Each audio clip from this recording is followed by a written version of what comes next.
try to find out what the shelf life of charcoal is. You can decide in advance what you want it to be, and you'll find somebody who will agree with you. I mean, you'll see on the internet, you'll see an article that say the shelf life of charcoal is a year. You'll see another person that says it's 5 years. You'll see another person that says that there is no shelf life, it'll last indefinitely. So I don't know what the shelf life of charcoal is, but whatever you do, if you're going to have kerosene, if you're going to have propane, you're going to have butane, that always has to be rotated, where having the sun and using it on the days when you can makes sense. So in this area, you can use it probably 60-65% of the time. It's not going to do 100%, but you can store fuel for a year. I mean, food for a year, but it's very difficult to store fuel for a year, and very expensive to store fuel for a year, and very high maintenance to be rotating it. So if you can store less fuel and use the sun when you can, it makes a lot of sense. And the sun oven can be used any day that you've got a bright enough sun to cast a shadow. Now, if it's overcast and you can see a shadow, you can cook in it, but it's going to take longer. If it's overcast to the point you can't see a shadow, then it's not a good day to cook in the sun oven. So as I said, the most efficient kind of pots to use in the sun oven are the black enamel pots. But I mentioned making a roast. When I make roasts, if I make particularly a roast chicken or a pot roast or definitely a pork roast, I like using Corningware or Pyrex, something with a glass lid. Now, if I'm going to cook in the glassware as opposed to cooking in the enamelware, it's going to take about 15% longer to cook in glassware than it will in enamelware. But if you cook in glassware with a glass lid and you're making a roast, you can put a meat thermometer right into the roast, and you can see the what's going on in the pot without opening the door of the oven. One rule of thumb for cooking in a sun oven is every time you open the door, you want to add 15 to 20 minutes to your cooking time, because you'll wind up with the heat loss. So if you use something like glassware with a glass lid, it's going to take longer to cook, but if you've opened the door once or twice to check your food, it may actually be faster in the glassware, and it's so much easier to... We'll hold the question at the end if you don't mind. Well, I'm just curious, why would you need to put in a meat thermometer if it's all the same temperature and that has a thermometer? So if you're concerned, like with a pork roast or whatever, you can know what the interior temperature of the meat is. Just like in a regular oven, you can you set your oven and it has a presetting where you often have to use a meat thermometer just to make sure that it's done all the way through. Particularly with pork roast, that's a good idea. You don't have to do it, but again, a lot of people want to be sure the meat's cooked all the way through, so having the meat thermometer allows you to know that, and you can see it again by looking, by just looking through. But you can use glassware, you can use the enamelware. The only kind of pot that's not ideal for a sun oven is to use something shiny like stainless steel.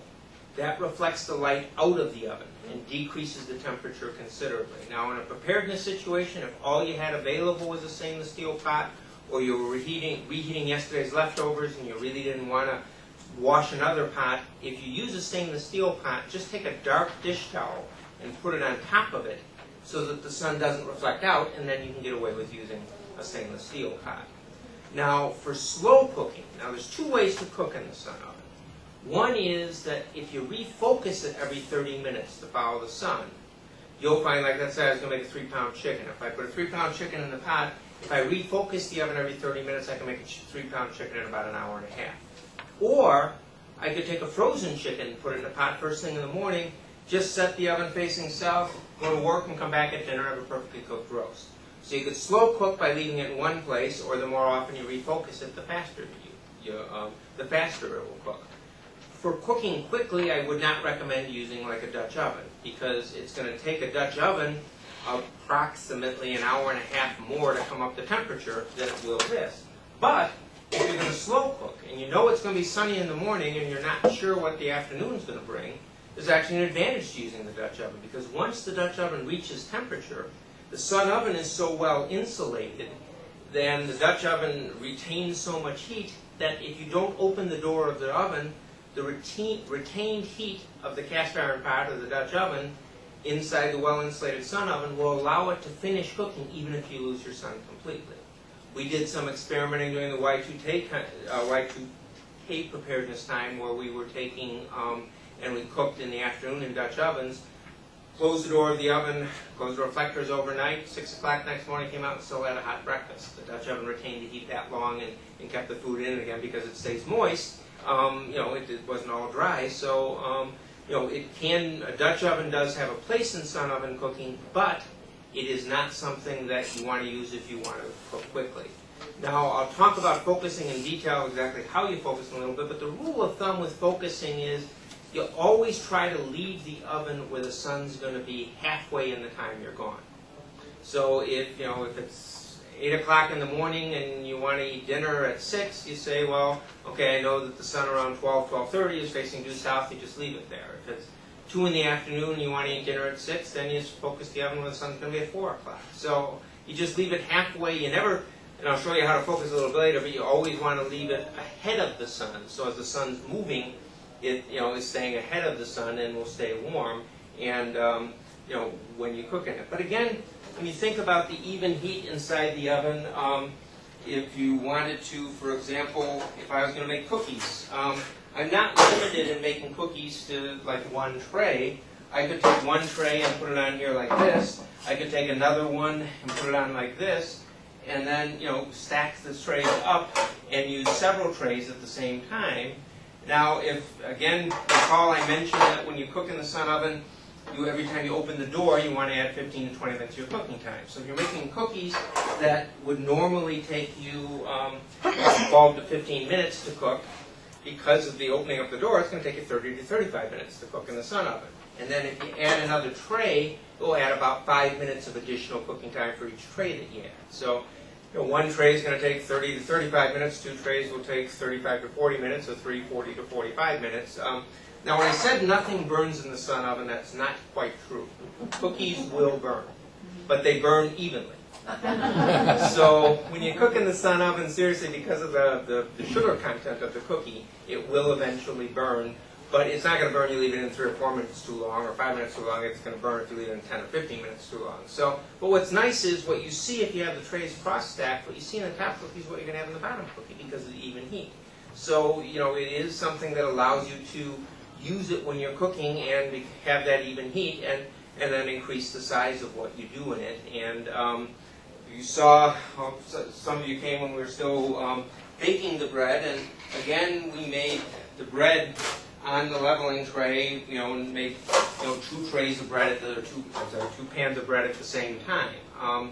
Now, when I cooked in good sun, I didn't start cooking this stuff tonight until quite a bit, till very late in the afternoon, which if I was starting in June wouldn't have been a problem, but now as the days are getting shorter, I probably should have started it about 30 minutes earlier. But if I have the trays of bread in here, what I generally do, what's interesting is I can cook 1 tray in about 45 minutes, or 1 loaf in 45 minutes, or 2 loaves in about an hour and 10 minutes. But on overcast days, I cook bread at temperatures as low as 225 for 3 hours. And it takes longer because it's overcast. The oven gets full temperature, but the bread doesn't dry out. If you went home and tried to bake bread for 3 hours at 225, it'd be so hard, it'd be a doorstop, but you wouldn't want to eat it. But in the sun oven, you can cook it for a longer time at a lower temperature. We don't recommend slow cooking bread, but on an overcast day, you can still do it as long as you get temperatures above 225. You can actually still cook bread in the sun oven, and it won't dry out the way it would in a regular oven. Now, when I do make bread in the sun oven, what I generally do is take a spray bottle. This is just a little spray bottle of water, and I spray a light mist of water on the dough just before putting it in. That will allow it to get a brown crust even at a low temperature. So if I spray a light mist of water before I put it into the sun oven, it can brown then at even a low temperature. And if I get a higher temperature, I just get a little thicker crust, which is good. So I usually just spray water on it, and then if the temperature is lower, it will still brown. At the lower temperature, if you don't spray it, it stays white, and it's hard to tell that it's done. If you open and tap it, you can determine it's done. But if it browns, then it's much nicer. So by spraying water on it, you can accomplish working around the lower temperature. Now again, as I said, the chamber is one temperature. So if I want to cook in here, let's say I want to make a turkey. Now the gentleman that's quoted in that article that was in Mormon Times Deseret News that we handed out about fuel storage, he's actually the one who talked to me about making turkeys. And they have a pretty large family, and what they do is at the holiday time around Thanksgiving, they go out and they buy several turkeys, 15 to 18 pound turkeys, and they put them in their freezer. And then during the summer, on some of the hottest days, they make turkeys. And what they do is you can take a